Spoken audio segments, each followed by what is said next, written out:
Hello everyone. మనం ఇప్పుడు general science దీనిలో మనం డిసీజ్ అంటే వ్యాధికి సంబంధించినటువంటి స్టడీ మెటీరియల్ని చూద్దాం.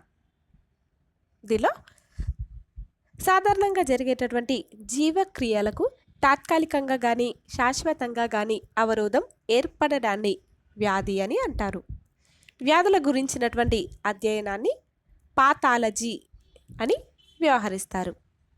వ్యాధి లక్షణాల అధ్యయనాన్ని సింప్టమాలజీ అని అంటారు.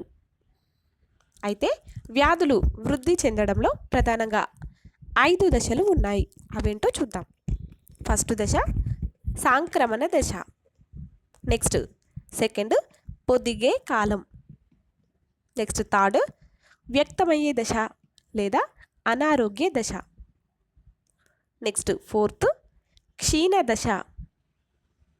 నెక్స్ట్ ఫిఫ్త్ స్వాస్థ దశ లేదా అంత్యదశ.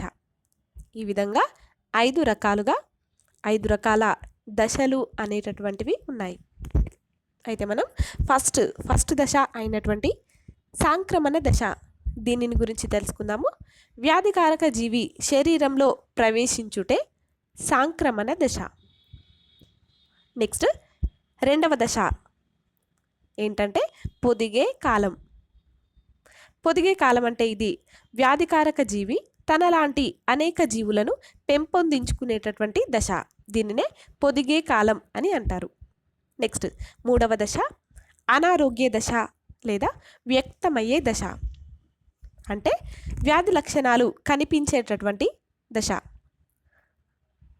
వ్యాధి లక్షణాలు కనిపించే దశ దీనినే అనారోగ్య దశ లేదా వ్యక్తమయ్యే దశ అని అంటారు. నెక్స్ట్ 4వ దశ ఏంటంటే క్షీణ దశ. క్షీణ దశ వ్యాధి లక్షణాలు తగ్గుముఖం పట్టేటటువంటి దశను క్షీణ దశ అని అంటారు. నెక్స్ట్ 5వ దశ ఏంటంటే స్వాస్థ దశ లేదా అంత్యదశ. అంటే వ్యాధి నుంచి పూర్తిగా కోలుకున్నటువంటి దశ. దీన్నే స్వాస్థ దశ లేదా అంత్యదశ అని అంటారు. అయితే మనం అంటువ్యాధులు వీటిని గురించి తెలుసుకుందాము. ఒక ప్రదేశం నుంచి మరో ప్రదేశానికి లేదా ఒక వ్యక్తి నుండి మరో వ్యక్తికి వ్యాప్తి చెందేటటువంటి వ్యాధులనే అంటువ్యాధులు అని అంటారు. వీటిలో మనం ఎండెమిక్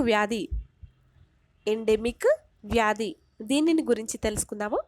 ఒక నిర్దిష్ట ప్రదేశంలో తరచూ ప్రజలకు వ్యాప్తి చెందేటటువంటి వ్యాధులను ఎండెమిక్ వ్యాధులు అని అంటారు. ఉదాహరణ మలేరియా, టైఫాయిడ్. నెక్స్ట్ మనం ఎపిడెమిక్ వ్యాధి ఇదేంటో తెలుసుకుందాం. ఒక నిర్దిష్టమైనటువంటి సమాజంలో లేదా నిర్దిష్ట సమయంలో అత్యధికమైనటువంటి మంది ప్రజలు వ్యాధి బారిన పడడాన్ని ఎపిడెమిక్ వ్యాధిగా పరిగణిస్తారు. ఉదాహరణ కలరా, తట్టు, అతినిద్ర వ్యాధి. నెక్స్ట్ పాండెమిక్ వ్యాధి అంటే దేశం మొత్తం కానీ ప్రపంచమంతా కానీ ఒక వ్యాధి విస్తరిస్తే దానిని పాండెమిక్ వ్యాధిగా పరిగణిస్తారు. ఉదాహరణ swine flu, Ebola, Zika, Nipah అనేటటువంటి వ్యాధులు. నెక్స్ట్ మనం గాలితో వ్యాప్తి చెందేటటువంటి వ్యాధులు అవేంటో తెలుసుకుందాము. గాలితో వ్యాప్తి చెందేటటువంటి వ్యాధులు ఇవి రోగి దగ్గినప్పుడు, తుమ్మినప్పుడు ఒక వ్యక్తి నుంచి మరో వ్యక్తికి వ్యాప్తి చెందుతాయి. ఉదాహరణ జలుబు, ఆటలమ్మ, స్వైన్ ఫ్లూ, తట్టు, మశూచి, న్యూమోనియా, డిఫ్తీరియా, పెర్టుసిస్ అంటే కోరింత దగ్గు, ఇంకా క్షయ, సార్స్ మరియు ఆంథ్రాక్స్, బర్డ్ ఫ్లూ అనేటటువంటి వ్యాధులు. ఈ అన్ని వ్యాధులు కూడా గాలితో వ్యాప్తి చెందేటటువంటి వ్యాధులు. నెక్స్ట్ మనం కలుషిత ఆహారం మరియు నీటితో వచ్చేటటువంటి వ్యాధులను గురించి తెలుసుకుందాము. అపరిశుభ్రమైనటువంటి ఆహారం, కలుషితమైనటువంటి నీటి ద్వారా కూడా పలు రకాల వ్యాధులు వ్యాప్తి చెందుతాయి. దీనినే కంటామినేషన్ అని అంటారు. ఉదాహరణ కలరా, టైఫాయిడ్, అమీబియాసిస్, పోలియో, పచ్చకామెర్లు, డయేరియా అంటే అతిసారం, మరియు అస్కారియాసిస్ మరియు డీసెంట్రీ, ఆంత్రాక్స్ అనేటటువంటి వ్యాధులు. ఇవన్నీ కూడా కలుషిత ఆహారం మరియు నీటితో వచ్చేటటువంటి వ్యాధులు. నెక్స్ట్ మనం దోమల ద్వారా వ్యాప్తి చెందేటటువంటి వ్యాధులు అవేంటో తెలుసుకుందాం. వ్యాధి జనకాలను ఒక ప్రదేశం నుంచి మరొక ప్రదేశంలోకి వ్యాప్తి చెందించేటటువంటి జీవులను వాహకాలు అని అంటారు. ఉదాహరణ దోమలు, ఈగలు. ఇవి రెండు కూడా వాహకాలు అని పరిగణిస్తారు. అయితే మనం ఇప్పుడు దోమల వల్ల వచ్చేటటువంటి వ్యాధులు ఏంటో చూద్దాము. దీనిలో ఆడ ఎనాఫిలిస్ దోమ. ఈ దోమ ద్వారా వచ్చేటటువంటి వ్యాధి ఏంటంటే మలేరియా అంటే చలి జ్వరం అనేటటువంటి వ్యాధి. నెక్స్ట్ ఆడ క్యూలెక్స్ దోమ. దీని ద్వారా వచ్చేటటువంటి వ్యాధి ఏంటంటే బోధకాలు, ఇంకా మెదడు వాపు వ్యాధి అనేటటువంటి వ్యాధులు వస్తాయి. ఇంకా ఆడ ఎడిన్ లేదా టైగర్ దోమ.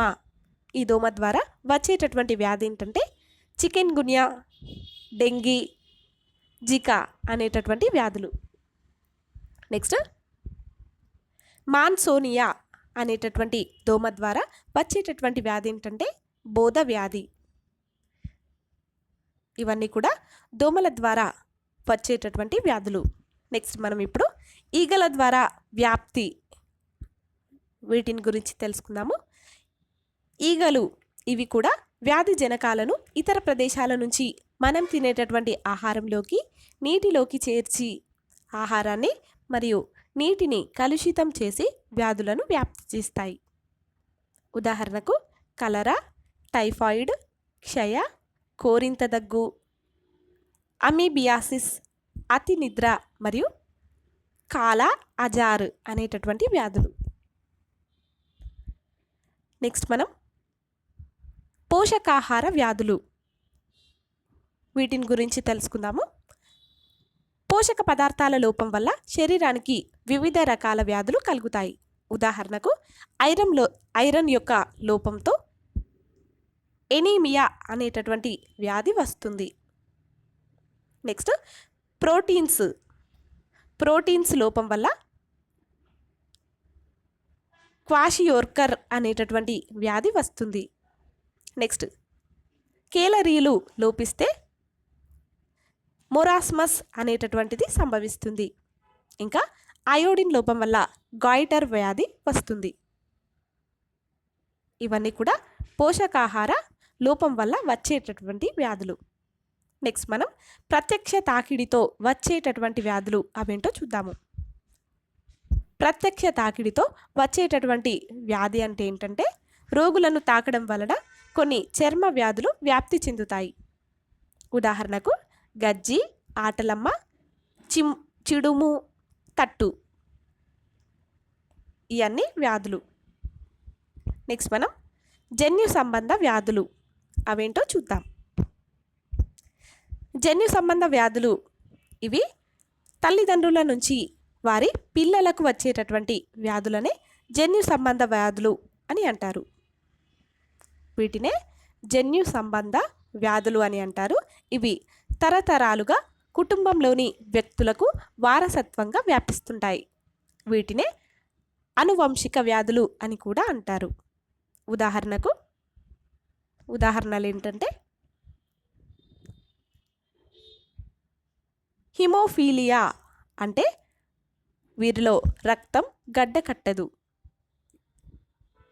Next sickle cell anaemia. ఈ వ్యాధి వల్ల ఈ వ్యాధి ఉన్నటువంటి వారిలో రక్త కణాలు కొడవలి ఆకృతిలో ఉంటాయి. Next albinism. అల్బినిజం ఉన్నటువంటి వారిలో వీరి యొక్క చర్మం తెలుపు రంగులో ఉంటుంది. నెక్స్ట్ వర్ణాంధత.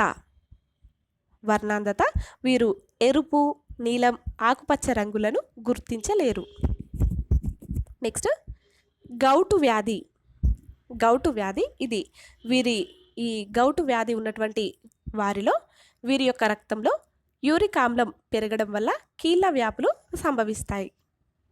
Next thalassaemia. ఈ వ్యాధి ఉన్నటువంటి వారిలో అస్థి మజ్జ నుంచి ఎర్ర రక్త కణాలు అంటే హిమోగ్లోబిన్ ఉత్పత్తి కాదు. Next phenylketonuria. వీరిలో బుద్ధిమాంద్యం అనేటటువంటిది ఉంటుంది. ఇంకా డౌన్ సిండ్రోమ్. వీరిలో కూడా బుద్ధిమాంద్యం అనేటటువంటిది ఉంటుంది. Next Klinefelter syndrome. ఈ వ్యాధి ఉన్నటువంటి వారిలో పురుషులలో 30% వరకు కూడా స్త్రీ లక్షణాలు సంభవిస్తాయి. Next Turner syndrome. Turner syndrome ఈ వ్యాధి ఉన్నటువంటి వారిలో స్త్రీలలో 30% కూడా పురుష లక్షణాలు సంభవిస్తాయి. ఫ్రెండ్స్, మీకు మా వీడియోస్ కనుక నచ్చినట్లయితే లైక్ చేయండి, అలాగే మీ ఫ్రెండ్స్కి షేర్ చేయండి. అలాగే మీ అభిప్రాయాలను మరియు విలువైనటువంటి సూచనలను మాకు కామెంట్ల రూపంలో తెలియజేయండి. అలాగే మా ఛానల్ని సబ్స్క్రైబ్ చేసుకోండి. Thanks for watching. Please like and share and subscribe.